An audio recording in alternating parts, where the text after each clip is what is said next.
একটা সাদাসিধে সকালের নাস্তার সাথে ঘুরে দেখা যাক আমার ছোট্ট একটি দিন। এই সুন্দর দিনের শুরুতে সবাইকে জানাই শুভ সকাল। সুন্দর সকালের একটি বিরক্তিকর কাজ হলো ঘর গোছানো। তবে সকাল সকাল যদি আমরা ঘর গুছিয়ে ফেলি তাহলে কিন্তু দিনটা বেশ কাটে। বাহিরে আমরা যতই হাসি ঠাট্টা করি না কেন, দিন শেষে কিন্তু আমরা এই শান্তিটুকু নিজের ঘরেই খুঁজে পাই। সকালে ঘুম থেকে উঠে আমাদের মেয়েদের রান্নাঘরে দৌড়াতে হয়, কেননা অলসতার বাহানা দিয়ে মনকে বোঝাতে পারলেও পেটটাকে বোঝানো কিন্তু বড় দায়। সকালে আমার চা পান ম্যান্ডেটরি। বেশ কিছুদিন হলো কিছু গাছ আমি আমার কিচেনে অ্যাড করেছি। আমার বেডরুমে, ড্রয়িংয়ে সবখানেই গাছ আছে, তাই ভাবলাম কিচেনেও যদি একটু গাছ দিয়ে সবুজ করা যায়। সকালবেলা যখন বেলকনির পর্দা সরিয়ে এত সুন্দর গাছগুলো দেখতে পাই, গতদিনের না পাওয়া আক্ষেপ কষ্ট এক নিমিষেই হাওয়া হয়ে যায়।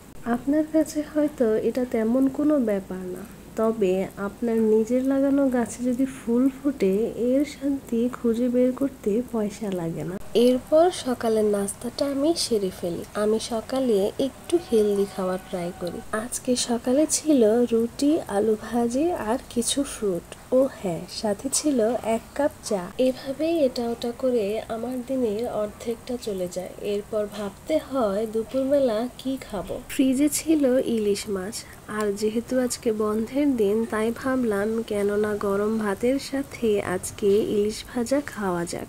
চলে গেলাম আমার কিচেনে, আর সর্ষের তেল ফ্রাই প্যানে দিয়ে একে একে সবগুলো মাছ দিয়ে দিলাম।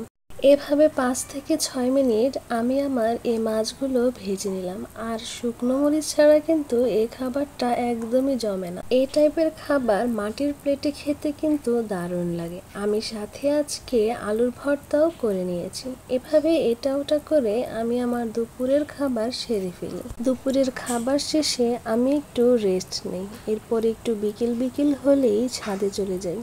এই সুন্দর আবহাওয়া আমাকে বারবার টানে। আমার মন খারাপ হলেই আমি ছাদে চলে যাই, আর এই সুন্দর সুন্দর ফুলগুলো আমার মুখে হাসি ফোটাতে কিন্তু একদমই ব্যর্থ হয় না। এরপর একটু সন্ধ্যা হলেই আমি নিচে চলে আসি। এরপর আমি আমার দুষ্টু দুটি বিড়ালের সাথে কিছুক্ষণ সময় কাটাই। তোমাদের কাদের ঘরে বিড়াল আছে আমাকে অবশ্যই জানিও। এভাবেই এটা ওটা করেই আমার দিনটি পার হয়। আজকের জন্য এ পর্যন্তই। আমার সারাদিনের গল্প জেনে তোমাদের কেমন লেগেছে অবশ্যই কিন্তু কমেন্ট করে জানাবে। আল্লাহ হাফিজ।